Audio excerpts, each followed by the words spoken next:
Here are two really quick methods to level up each one of your piloting skills in Starfield. Using these methods, we can also level up our overall character quickly as well. So you can unlock the best weapons and tier B and C ships very early on in Starfield. I'll be showing you two great leveling methods in this video, but first, you're going to want to go to your settings and actually reduce your difficulty to very easy. Weirdly, Starfield actually rewards you with more experience on the lower difficulties, meaning you can level up much faster than playing on very hard. You don't have to do this, but it is faster, and it will make those 50 ships that you need to kill to level up your piloting skill to max level much faster to take out. Secondly, don't forget that if you sleep in any bed for 1 hour, then you'll get a 10% experience boost that lasts 24 minutes. So you can use the bed in your ship to maintain that 10% experience boost. And if you have a romping partner, you'll actually get a 15% experience boost instead. Now, the first method to level up our piloting skills really fast can be done at the very start of the game, right after you meet Sarah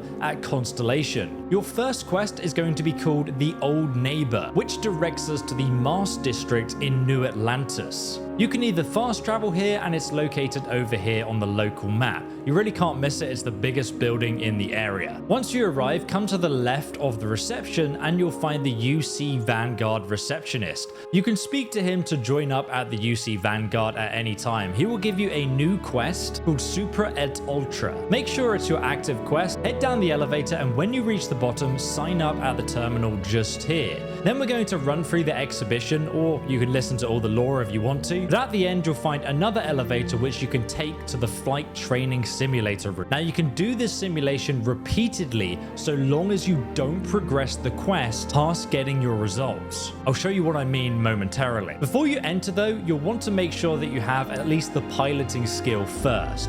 Don't worry if you don't have many skill points yet. You can actually go back and forth to farm this method whenever you like. But you're going to come into the ship simulator here, where you'll need to battle the oncoming ships. It doesn't actually matter if you die during the simulation. In total, there are 5 rounds to get through and 10 ships to destroy in total.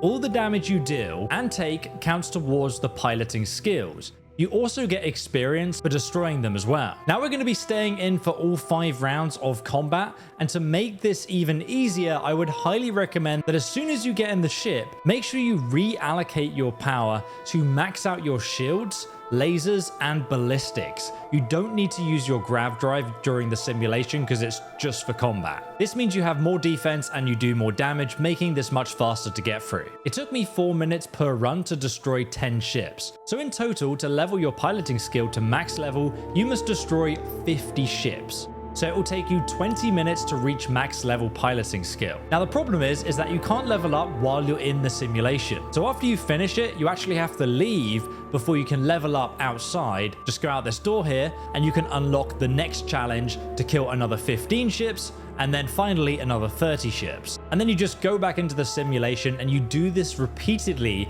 by going in and out until you level up all your skills. Just make sure that you do not go to the next objective after leaving the simulation, which is to get your test results. Just don't do that. And then you can just infinitely use the simulator. Now, if you want to go and level up your character so you can get more skill points, you can actually still leave this whole simulator room. Just retrace your footsteps back to the entrance. Then leave the area and you can come back whenever you like to farm out your piloting skills later, so long as you don't progress the UC faction quest line past the point of getting your test results. Now, if you're watching this video having already done the UC quest line, don't worry, you can still utilize this method in New Game Plus. And if you don't want to do that, don't worry, I'll show you another method in a moment. But first, I want to go over the fastest method for leveling up the other pilot skills. But it's important to note that if you want to max out your piloting skill, it will require 4 skill points per skill.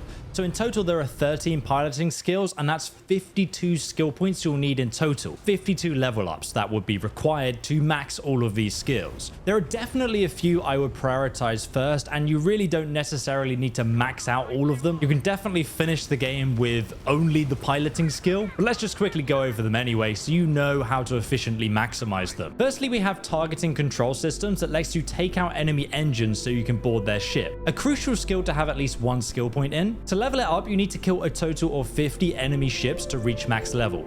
I recommend getting both this and the piloting skill early on. You can grind them out quickly. Once maxed, it will reduce the time to lock onto enemy ship systems by 60% and increase your damage by another 20%. Next, we have all of the weapon systems. To be honest, you only really need one of these and it just does the job. But we have ballistic weapon systems, energy weapons, missile weapons, and particle weapons, and even EM weapons and automated weapons. All of them require for you to do 15,000 damage with each weapon type individually. And once maxed out, they'll mean that that weapon type does more damage. I wouldn't waste skill points on leveling all of these up. It's just not worth bothering. Usually you only use 2 weapon types most of the time. And even then, you don't really need it. Next, we have shield systems. All you need to do to level this up is take a total of 1,250 shield damage to reach max level. If you turn up the difficulty, enemy ships will actually do more damage to you, making this even faster to level up. When you get low on health, you can actually just turn down the difficulty again until your shields heal up,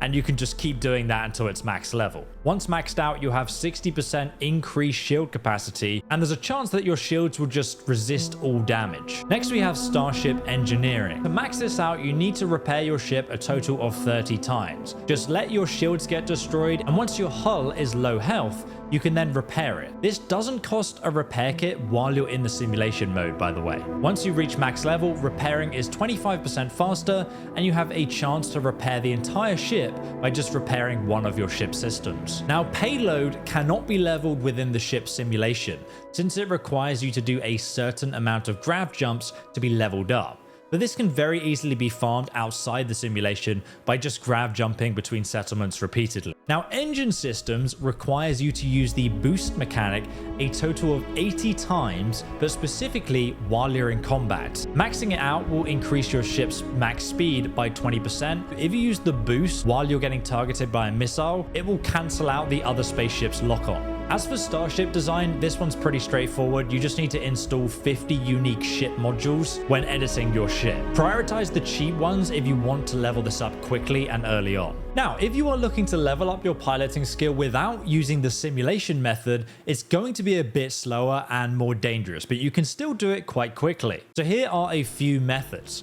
Firstly, if we grab Vasco as a follower for the shield boost perk, we can actually start attacking innocent ships. Pick a settlement that you don't really care too much about and accept that you're going to be wanted there for a little while. Now, innocent ships are really common, and the more wanted you become, the more they're going to spawn in enemies to attack you.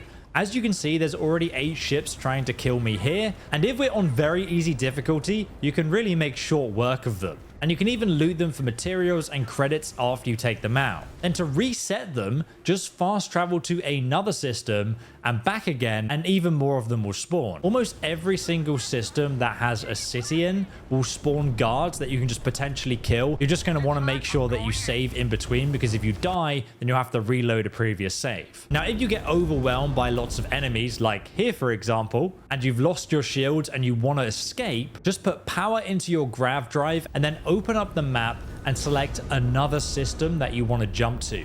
This only takes a few seconds to do, and you can do it mid-combat like this, and it'll just save your life. And then once you get there, you just save the game and do this repeatedly. You'll rack up a lot of kills and a very large bounty on your head. Now, after you've leveled up your piloting skills enough, and if you want to remove that bounty, you can either go to a system where you don't have a bounty and pay it off, or if you want to get rid of it for free, which I recommend, just select to go to that system and then choose to land straight into that city, and the guards will then arrest you. And you can simply say, yep, that's fine, I'm going to go to prison, and the bounty will just get wiped off completely for free. Now, the cons of this is that it will remove experience depending on the size of the bounty, but it won't de-level your character. So if you've just leveled up or you're not that far into the next level, just go ahead and get your bounty cleared, and it's a very, very small amount of experience that is a small price to pay for getting your bounty wiped for free. Finally, if you don't want to go full rogue, you can also force random ship encounters